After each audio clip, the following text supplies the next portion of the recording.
Okay, you're on. Good evening. This is the CBS Evening News with Walter Cronkite, reporting live from war-torn Willowdale. It's Walter Cronkite. Well, not exactly. It's late night from Willowdale, and we are live from Willowdale, and we are in Goulding Park, but it's not war-torn. It's pretty quiet. There's some people in the parking lot here. I just had to do that. The CBS Evening News with Walter Cronkite. I miss Walter. You know, he was a seminal figure in broadcast news, and of course he was there for all the big events. You know, the Kennedy assassination, man walking on the moon. He got criticized for speaking when Neil Armstrong was going down the ladder onto the lunar surface. A lot of people were annoyed that Walter Cronkite couldn't stop talking. But he was so excited. He represented the space program. He was basically a communications vehicle for NASA. He was so excited. He loved space. So yeah, you got to give him a break on that one. Yeah, Walter Cronkite. What would Walter Cronkite think of the crazy world that we live in, the crazy world of Donald Trump? The COVID, the pandemic. What would Walter Cronkite think of all these things? I was thinking about that the other day. And ironically, the New York Times sort of had an editorial about, not so much about Walter Cronkite, a bit about him, but looking back at old newsreels of the 50s and 60s. And, it's interesting. Walter Cronkite,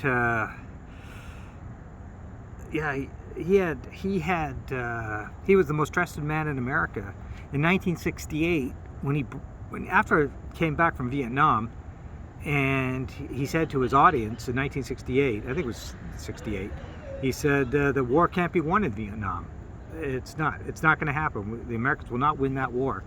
And Lyndon Johnson, the president at the time, realized when Walter Cronkite said the war can't be won, the war can't be won, and because that influenced a lot of people, and that's when Johnson knew that it was over. Because when the most trusted man in America says the war in Vietnam can't be won, it can't be won. And that was one of the reasons Johnson said, "Screw it, I'm leaving. I can't do this anymore." It was other reasons, obviously, not just Walter Cronkite and his analysis of the Vietnam War, but that was seminal when Walter Cronkite broke with the consensus, the elite consensus, and said, no, the war in Vietnam can't be won. And that was after a trip he took to Vietnam. Good old Walter Cronkite. Yeah, I miss that old irascible voice. The CBS Evening News. I'm Walter Cronkite. But I'm not Walter Cronkite. I'm just Andrew, and this is Late Night from Willowdale in Goulding Park on a late night. And we have the beautiful moon there, and we've got Venus and the moon. You won't be able to see it with Khalid's camera, but... It's a shitty camera. Yeah, but it's a beautiful early fall evening. Temperatures are still right in the 20-ish. It's perfect. So I wanted to talk we haven't done a video in about 6 weeks, so I thought I'd talk about China. I know there's lots of other things to talk about. Oh my God, how many other things can we talk about, right? Well, don't even bother listing them. Yeah, there's so many.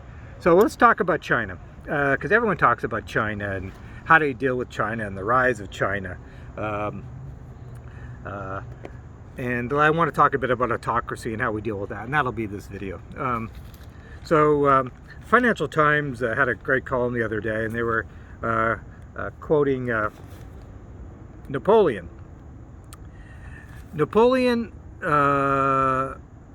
was right when he warned Western nations to let China sleep, for when she awakes, she will shake the world. I thought, yeah, that's true. Why don't we how do we deal with China, a very powerful country it's obviously one of the, it's a major player on the world, the second largest economy. How to deal with China. And I think, for Western democracies, I think China, like other autocracies, you have to learn how to deal with them. I think in China's case, it's always going to be an authoritarian country for years to come. A lot of Chinese people are very happy living in that sort of authoritarian system. We're not going to change China. The Communist Party is not leaving anytime soon. It's not going to implode like the old Soviet Union did. But how do you deal with a country that has no use? How do you deal with a country that doesn't give a damn about human rights? That puts Uyghurs in concentration camps. A country that tolerates no criticism. They just jailed some guy the other day for 18 years for he was a well-connected Chinese business person, and they jailed him because he made fun of Xi, so President Xi. So yeah, they have no tolerance for human rights. They have no tolerance for criticism of the regime. It's a highly technical society where they spy on everyone through technology. It's very creepy. It's very Orwellian. And of course, what they're doing to the Uyghurs is so disgusting. So how do you deal with a country that doesn't give a damn about human rights? Well, they often talk about Canada, and how do we deal with China? They imprisoned 2 Canadians because we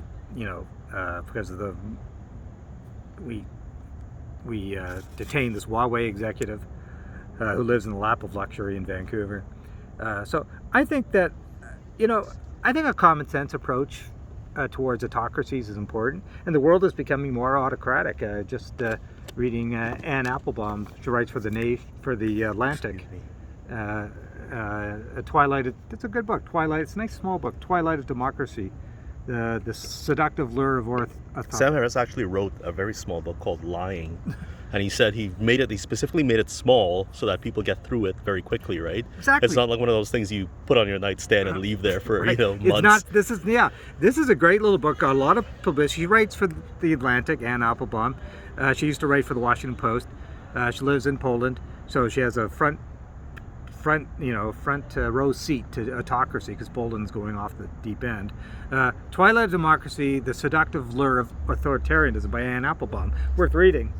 So how do you deal with authoritarian regimes? So I looked at it this way. Let me have a little Tuborg here. Walter Cronkite would never have a beer on set. You have to have relations with China because they're a big economy. We need to trade with them, but you don't have to have great relations with them. And they always talk about Trudeau, how to reset. We don't want to reset relations with China. They've imprisoned 2 Canadians. They got another sentenced to death. We don't have to have great relations with China. We have to have minimal relations with China. We have to trade with them, but we're not going to invite them over for dinner or have state banquets or anything like that.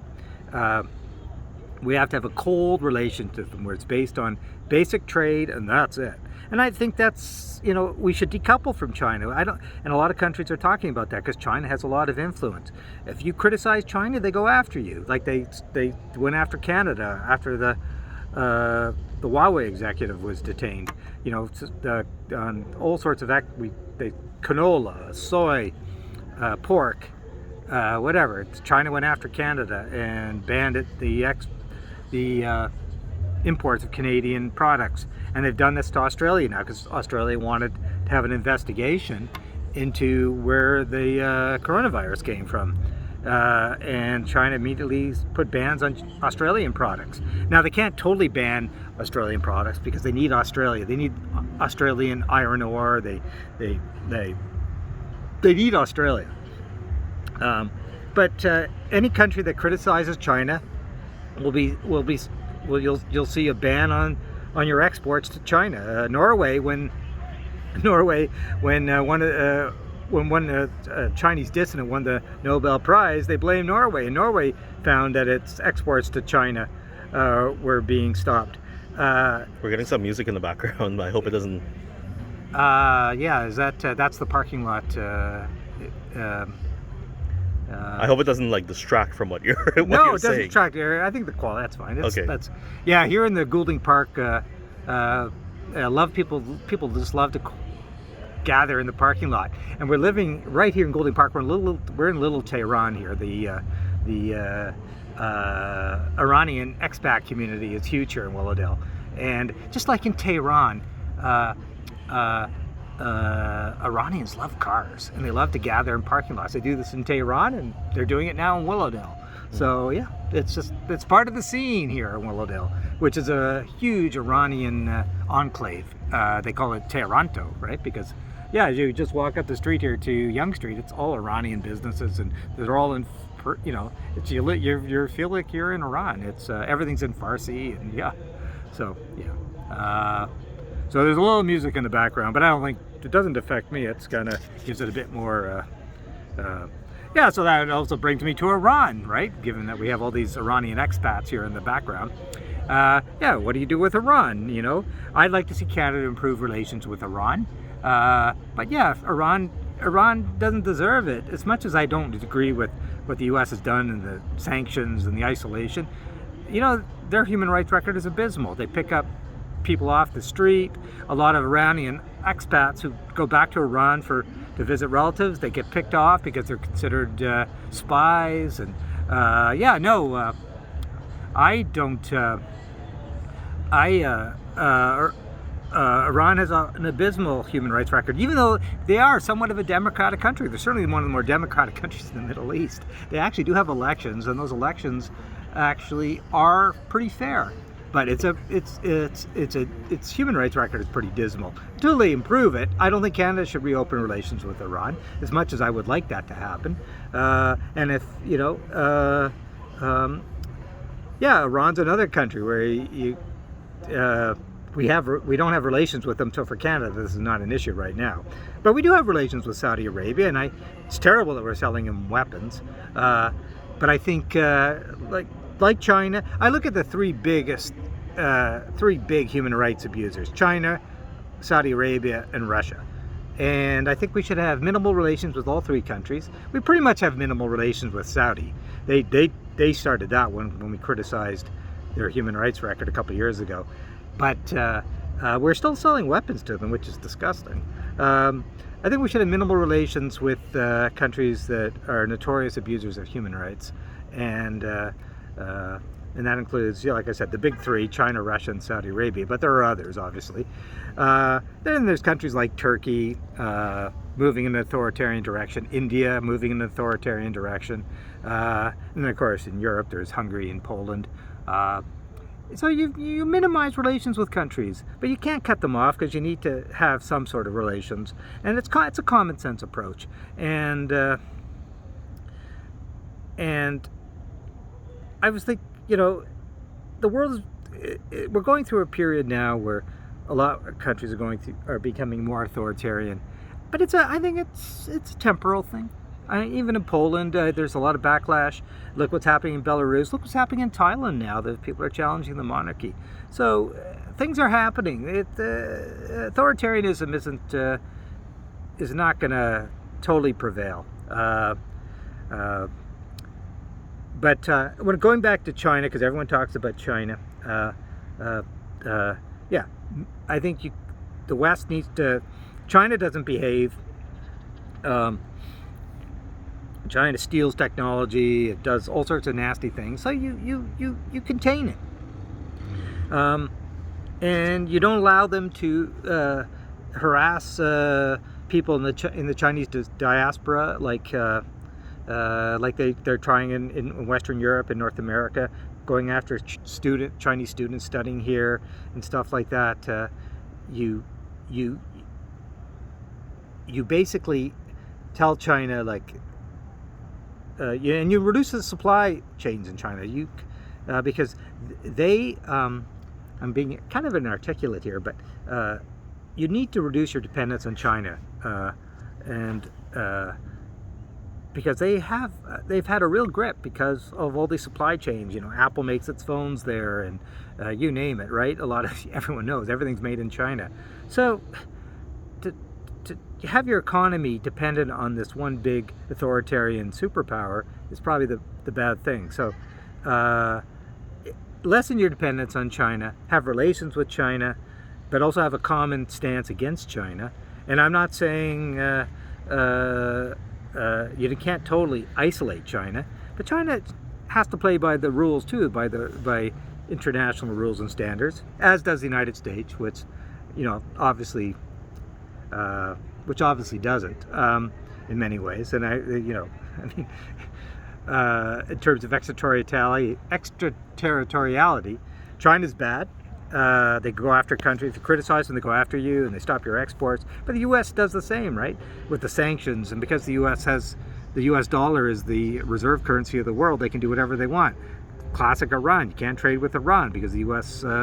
Won't allow any U.S. dollar trade.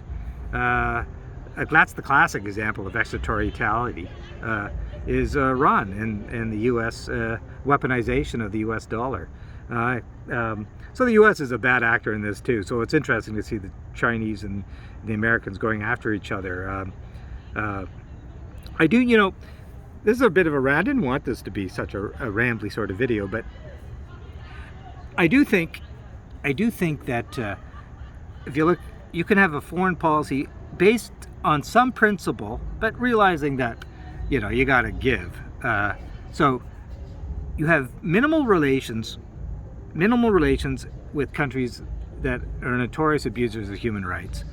But you still need to trade with them, but you don't need to have warm relations. So a country like Canada, we should have warm relations with Western Europe, with our allies in Western Europe, New Zealand, Australia, and Japan.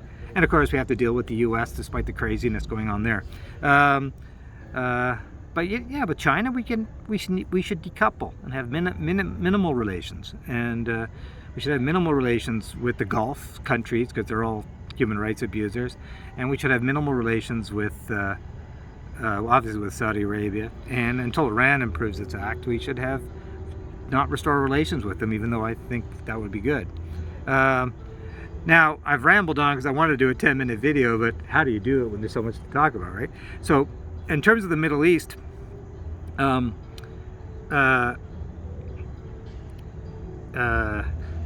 already talked in the last video about this agreement now consummated with Bahrain and the United Arab Emirates with Israel, and I think that's good. I think the Iranians, they're attacking. Well, oh yeah, they're going crazy. They're in the parking lot. I think this is good. I think that Israel expanding its relation with these countries is good. I think this kind of normalization is good. Yes, the Palestinians have been screwed and abandoned, but they kind of deserved it in some ways. Dysfunctional, corrupt, but But the Palestinians are still going to be there. The Palestinian problem ain't going away. So, again, this is about common sense. I don't see the Palestinians getting a statehood anytime soon, if ever. But if Saudi Arabia, which is edging towards relations with Israel, wants to do something, they should say to the Israelis, we're not going to move forward on relations with you until you loosen up restrictions on Palestinians. Okay? Loosen up restrictions on them, get rid of all these security checkpoints and all this stuff. Let Palestinians be able to travel freely. Let them go into Israel. Get rid of that wall. Let them go visit the Mediterranean. Loosen up restrictions on Palestinians. And that'll I tell you, that'll change Palestinians' perceptions, and the hate will go down a bit. But doesn't that open up security concerns and things like that? It does open up security concerns, but you got to take a gamble. You can't. Right now, the Palestinians are living in a Bantustan. Is that what Israelis want? It's just going to create more hatred, more violence, more. No, by loosening restrictions on the Palestinians and let them travel through the West Bank, let them travel through the Palestinian territories, and let them travel into Israel. And yes, of course, it's going to have some security concerns, but once you do that, I think they'll lessen. There might be some issues with terrorism and that stuff, but I think you can't just let this population live in South African style Bantustans. I tell you, it won't work. And if the Saudis are thinking of moving towards, which is not happening anytime soon, there's lots of divisions in Saudi Arabia, but moving towards closer relations with Israel, open relations. They already have relations with Israel, just open relations. That's why we call it Saudi-Israeli, all right? But there's lots of divisions. King Salman does not want any moves. MBS, I call him Murderer bin Salman. MBS. the thug and the murderer who runs Saudi Arabia. But King Salman doesn't want any closer relations with Israel until something's done with the Palestinians. The murderer bin Salman, MBS, wants to move quick. He wants but I don't see any Saudi move towards Israel in the near future. Although I know they'd love to give Trump a gift because they want Trump re-elected, no question. All the thugs and murderers in the world want Trump re-elected. The Turks, the Russians, of course the Gulf states, Saudi Arabia, And Kim Jong-un, I bet, wants... Right. Who knows? The Chinese, not so much. The Chinese want stability in the relationship with the United States. And I think they'd be more than happy to see Biden elected because they want stability. And Trump is so volatile, right? But no question, Putin wants Trump reelected. The Gulf theocracies in Saudi Arabia want Trump reelected. Netanyahu wants Trump reelected. Nutty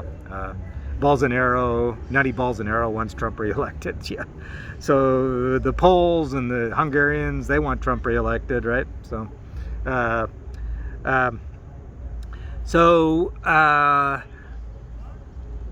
but yeah, I think it's good that these Gulf states are recognizing Israel. The Palestinians deserves, though, some freedom. I don't think they're going to get their statehood anytime soon, but loosening restrictions on them, giving them more freedom to travel and do things, and we'll see where it all goes, right? We'll see where it all goes. So lots of activity here in war-torn Willowdale. Beautiful music and everything. Yeah.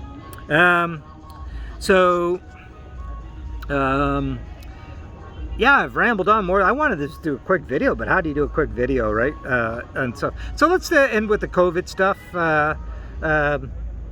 I sort of rambled on about all sorts of things, but well, since our last video, we're up at 200,000 deaths in the United States. Right, so 200,000. We hit that milestone. Yeah, I think there's I gotta show you a Time magazine. They had a great. Oh, maybe I don't have it with me. They had a great. Hold on a sec. I'm just rambling on here, and they had a great cover. Yeah, look at that. 200,000. Now, the COVID thing, let's end on this because restrictions are getting tighter again in Canada. I think Canada's handled COVID thing with a lot of common sense. Restrictions, but not necessarily restrictions. Remember Mackenzie King with the conscription crisis in World War II? Conscription, but not necessarily conscription. So that's the way Canada's handled COVID. Restrictions, but not necessarily restrictions. We haven't had the massive lockdowns that they had in Western Europe, and in Italy, in Italy in particular, and Spain. And we opened up over the summer, and now we're bringing in more restrictions because the COVID has resurged. But I think it was Canada's had a good common sense approach to this. And well, we're spending like crazy though, right? Yeah, we're spending, but that's okay. We're a rich country, and we can afford to spend, and interest rates are very low, and I think we can afford to spend, and it's not gonna. This virus ain't gonna go on forever. It will be with us for a while, and we're gonna have to learn to live with it. Probably another year at least. It's a nasty ass virus too. Even if you get it and you recover, you have lots of side effects. It's a nasty virus. You don't want to get it. There's heart. Heart issues, lung or issues. all sorts of lung issues. You don't want to get this virus, and But I think a common sense approach to it is good. No, we can't shut down the economy again. We can't shut down restaurants and bars. Yes, as we know tonight, they're cutting back hours now in restaurants and bars. That's fine. You can deal with that. People can still go to a restaurant or bar. They just can't stay all night, sort of thing. These are good restrictions, big gathering restrictions. Common sense is what it is, And some countries like Mexico and Brazil didn't do the complete shutdowns. They have, COVID going crazy in those countries, but their leaders are very popular. Bolsonaro is very popular in Brazil, as is Labrador in Mexico, because they realized you couldn't just totally shut down the economy. And India's in a real crisis, because you can't totally shut down these countries. There's a lot of the economy is informal. It's markets and that, so you can't totally shut it down.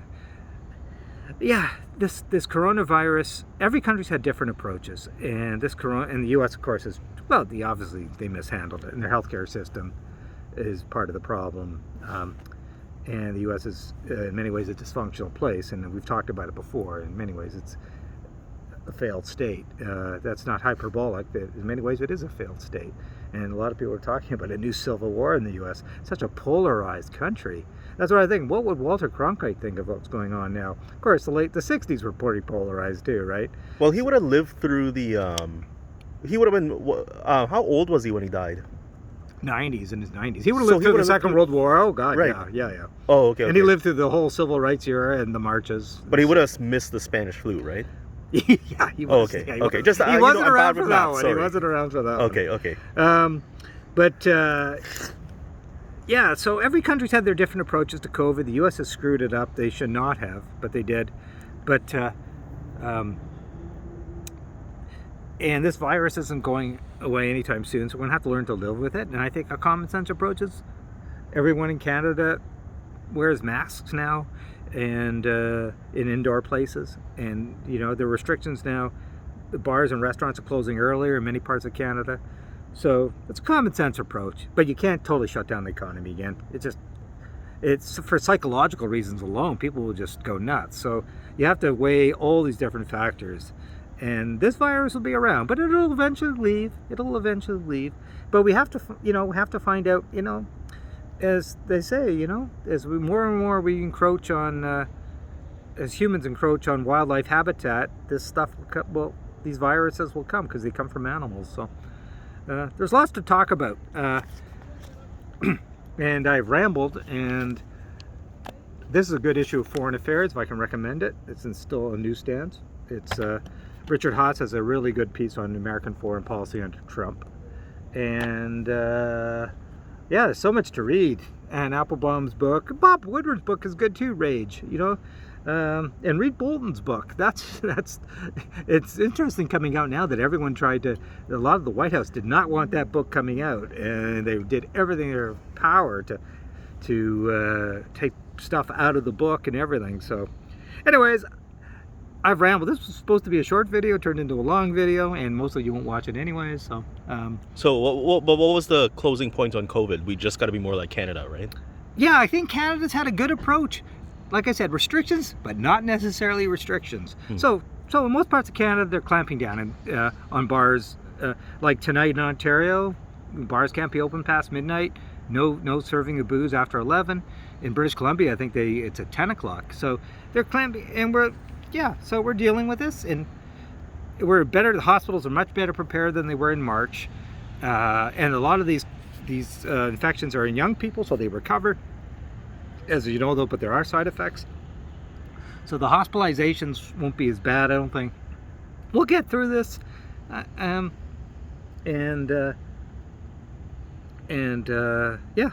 we'll just see where. I'll be surprised if we're still dealing with this even in the early winter.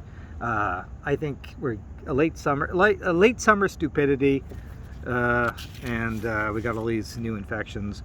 But I could be wrong. This thing could spin totally out of control again. But you just can't shut down the economy again. It just can't happen. And that's why some countries didn't do it, and they are suffering, but they can't do it. And everyone's taking their own approaches to COVID. I thought Canada's is not a bad approach, Well, hopefully a vaccine comes out soon. And hopefully a vaccine, but probably not till next year. So we're going to have to learn to live with this. We'll be wearing masks well into next year. So right. This time next year, we'll probably still be wearing masks in indoor places and in public transit. So, it'll be so. Anyways, I've rambled. I wanted to make this a more tighter video, but how do you do it? There's so much to talk about, right? Yeah. But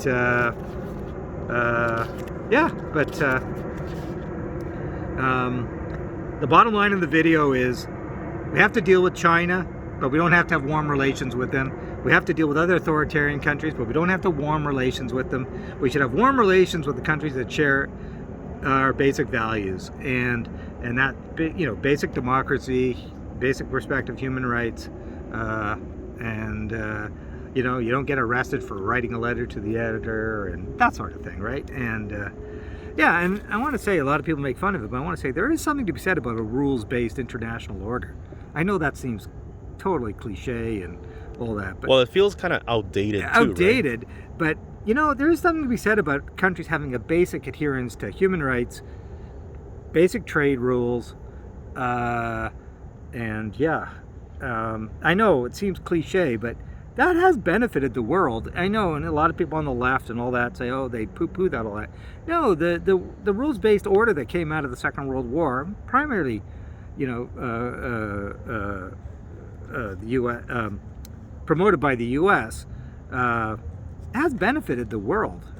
Yeah, there's, you know, all sorts of things went on, foreign interventions and all that, but the rules-based order that came out of the Second World War, the establishment of the World Bank, the IMF, the establishment of basically the European Common Market, now the European Union, these are all good things, and yeah, they all have their defaults and all that, but a basic world trading system, the General Agreement on Tariffs and Trade turned into the World Trade Organization.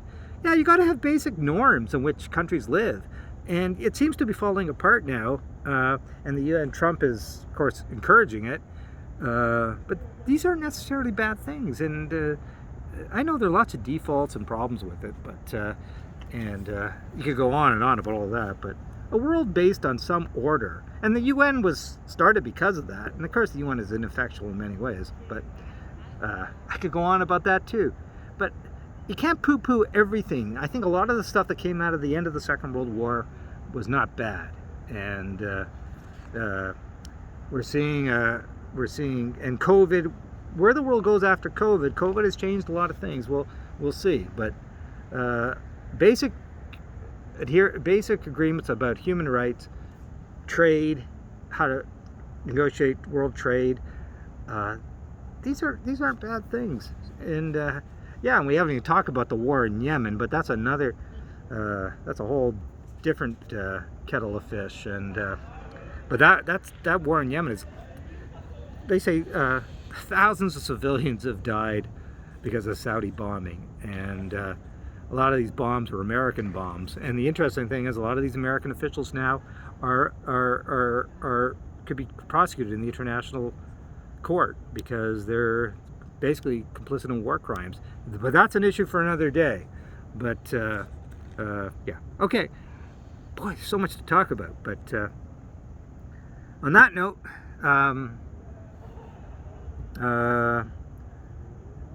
Walter Cronkite used to leave his broadcast every night with